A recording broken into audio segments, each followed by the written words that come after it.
വൈകുന്നേരമായി കട്ടൻ്റെ കൂടെ കൂട്ടി കഴിക്കുന്ന ഈ കായ വറുത്തത് ആദ്യമായിട്ട് ഉണ്ടാക്കിയത് ഒരു കുരങ്ങനാന്ന് പറഞ്ഞാൽ നിങ്ങൾ വിശ്വസിക്കുമോ? വിശ്വസിക്കാൻ പറ്റുന്നില്ല അല്ലേ? എന്ന് വിശ്വസിച്ചേ പറ്റൂ. കഥ ഞാൻ പറഞ്ഞുതരാം. ചെറുതായിരിക്കുമ്പോഴേ, അതായത് ഞാനൊരു 7ാം ക്ലാസ്സിലൊക്കെ പഠിക്കുന്ന സമയത്താണ് നമ്മൾ ആ ഒരു ഏരിയയിലൊക്കെ ഒരു പവർ കട്ട് ഉണ്ടായിരുന്നു വൈകി. അന്ന് മെയിനായിട്ട് നമുക്ക് നേരം പോക്കിനുള്ളത് TV ആണ്.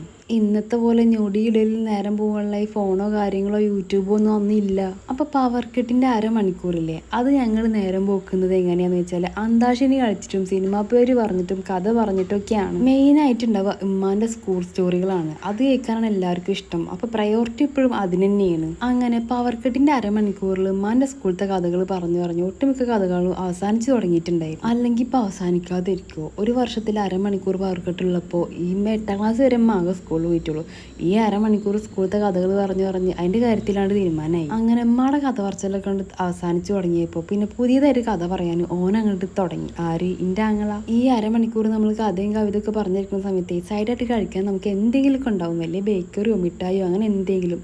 അന്നത്തെ ദിവസം നമുക്ക് കഴിക്കാനായിട്ട് കായ വറുത്തതായിരുന്നു. ഓൻ്റെ തുടക്കം തന്നെ ഇങ്ങനൊരു കഥയിലായിരുന്നു. അന്ന് ഓൻ ചോദിച്ചത്, ഈ കായ വറുത്തത് എങ്ങനെ ഉണ്ടായി നിങ്ങൾക്ക് അറിയുമോ? ഇതിന് പിന്നിൽ വലിയൊരു കഥ ഉണ്ട്. അപ്പോൾ ഞങ്ങൾ പറഞ്ഞു, ഞങ്ങൾക്ക് അറിയില്ല, ഈ അങ്ങോട്ട് പറയുന്നു. ഈ കഥ ഓൻ പറയുമ്പോഴേ ഒരു സ്ഥലത്ത് പോലും വള്ളിയും പുള്ളിയും തെറ്റാതെ ഈ കഥ പറഞ്ഞിട്ടാണ് നമ്മൾ പ്രതിഫലിപ്പിക്കുന്നത്. അങ്ങനെ ഒരു കഴിവ് എനിക്ക് എന്നുണ്ട്. ഇപ്പം അതൊക്കെ വിട്, നമുക്ക് കാര്യത്തേക്ക് അങ്ങോട്ട് കിടക്കാം. നമ്മുടെ കഥ അവിടെ തുടങ്ങുകയാണ്. പണ്ടേ കാട്ടിലെ ഒരു കൂട്ടം കുരങ്ങന്മാർ ഒരുമിച്ചിരിക്കുന്നുണ്ട് അത്ര.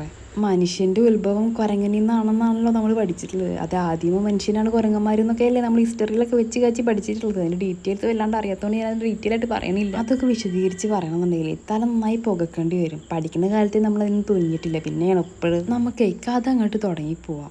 അപ്പോൾ ഒരു കൂട്ടം കുരങ്ങന്മാരിലെ ഒരു കുരങ്ങൻ കല്ലുകൾ തമ്മിൽ ഉരക്കുന്നുണ്ട് അത്രേ. കല്ലുകൾ തമ്മിൽ ഉരച്ചാൽ എന്താ? തീ ഉണ്ടാവും. ഒരു മരത്തിൻ്റെ കൊമ്പിൽ അപ്പുറം ഇപ്പുറമായിട്ട് 2 കുരങ്ങന്മാർ വേറെ ഇരിക്കുന്നുണ്ട്. ഇതിലൊരു കുരങ്ങനെ തേങ്ങാപ്പൂള് കഴിച്ചുകൊണ്ടിരിക്കുകയാണത്രേ. അത് കടിച്ചു തുപ്പിയതാവട്ടെ ഈ തീക്കല്ലിലേക്ക്.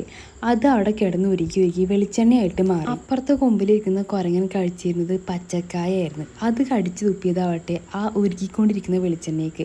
അങ്ങനെ അത് അവിടെ കിടന്ന് വറുത്ത് മുരിഞ്ഞ് അങ്ങോട്ട് വന്ന് കായ വറുത്തത് റെഡിയായി. ഇതിവൻ വെറുതെ ഉണ്ടാക്കിയ ഫാബ്രിക്കേറ്റഡ് സ്റ്റോറിയാണെന്ന് ഞാൻ പിന്നീടാണ് അറിഞ്ഞത്. ഞാൻ സ്കൂൾ വലിയ ആളെ പോലെയൊക്കെ വെച്ച് കാച്ചി. അപ്പോഴാണ് ഇതൊരു നുണക്കഥയാണെന്ന് ഞാൻ തിരിച്ചറിഞ്ഞത്.